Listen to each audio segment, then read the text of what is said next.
2025-26 অর্থ বছরের প্রথম 7 মাসে রাজস্ব আদায়ের লক্ষ্য পূরণ করতে পারেনি জাতীয় রাজস্ব বোর্ড এনবিআর। লক্ষ্যমাত্রার তুলনায় আদায় কমেছে 60,000 কোটি টাকার বেশি। বিশাল এই ঘাটতি চলতি অর্থ বছরের লক্ষ্যমাত্রা অর্জনে নতুন সরকারের জন্য চ্যালেঞ্জ হবে বলে মনে করেন বিশেষজ্ঞরা।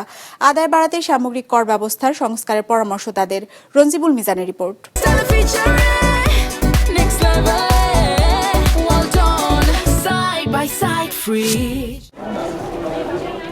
সরকারি আয়ের অন্যতম উৎস রাজস্ব।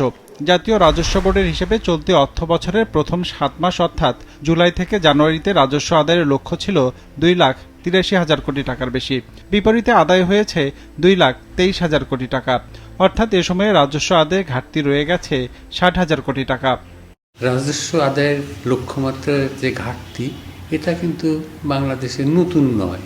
এটা আপনি বিগত বছরগুলোতে সবসময় কিন্তু প্রতি বছরই আমাদের যে লক্ষ্যমাত্রা থাকে সেই লক্ষ্যমাত্রা থেকে ঘাটতি থেকে যায়। হিসাব বলছে এই সময় সবচেয়ে বেশি ঘাটতি রয়েছে আয়কর আদায়ে, প্রায় 28,925 কোটি টাকা। আমদানি খাতে 78,496 কোটি টাকা রাজস্ব আদায়ের লক্ষ্যের বিপরীতে আদায় হয়েছে 62,813 কোটি টাকা। ভ্যাট বা মূসক আদায়ে ঘাটতি রয়েছে 15,506 কোটি টাকা। বাংলাদেশের যে পুরো রেভিনিউ, গভর্নমেন্টের রেভিনিউ, তার কিন্তু 1/3 মতো হচ্ছে গিয়ে আয়কর। তো সেখানে কিন্তু ঘাটতি যদি বেশি হয়ে যায়, এটা কিন্তু দেশের যেই সামষ্টিক অর্থনীতি, দেশের যে বৈষম্য, এইগুলোর উপর কিন্তু একটা নেতিবাচক প্রভাব আছে। চলতি অর্থ বছরে সংশোধিত বাজেট অনুসারে এনবিআরকে 5,54,000 কোটি টাকা আদায় করতে হবে। এজন্য নতুন সরকারকে ফেব্রুয়ারি থেকে জুন মাসের মধ্যে আদায় করতে হবে প্রায় 2,92,000 কোটি টাকা, অর্থাৎ প্রতি মাসে গড়ে আদায় করতে হবে 58,000 কোটি টাকার বেশি।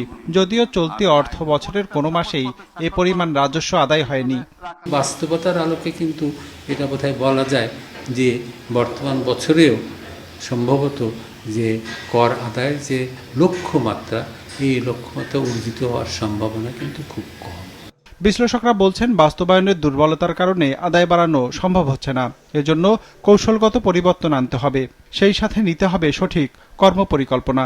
সামগ্রিকভাবে কর ব্যবস্থায় সংস্কার করা গেলে আদায় বাড়ানো সম্ভব হবে। দীর্ঘমেয়াদে যদি এই ট্যাক্স জিডিপি রেশিও বাড়াইতে হয়, তাহলে আমাদের এই কর ব্যবস্থাটাকে অনেক বেশি আধুনিকায়ন করতে হবে, অটোমেশন করতে হবে, এবং এখানে দলীয় প্রভাব থেকে মুক্ত রাখতে হবে। অন্যান্য যে পরিবর্তনগুলো দরকার, এই পরিবর্তনগুলো যদি এই বর্তমান সরকার তারা শুরু করতে পারে, তাহলে কিন্তু কর ব্যবস্থা, কর আদায়ের গতিশীলতা ফিরে আসবে। তথ্য বলছে, জানুয়ারি মাসে সর্বোচ্চ 37,033 কোটি টাকা রাজস্ব আদায় করেছে এনবিআর, আর এবছর সর্বনিম্ন আদায় হয়েছে আগস্ট মাসে 27,223 কোটি টাকা। বাকি মাসগুলোতে আদায় হয়েছে 27,000 থেকে 37,000 কোটি টাকা। রঞ্জিবুল মিজান, বিজনেস রিপোর্ট, মাছরাঙ্গা টেলিভিশন।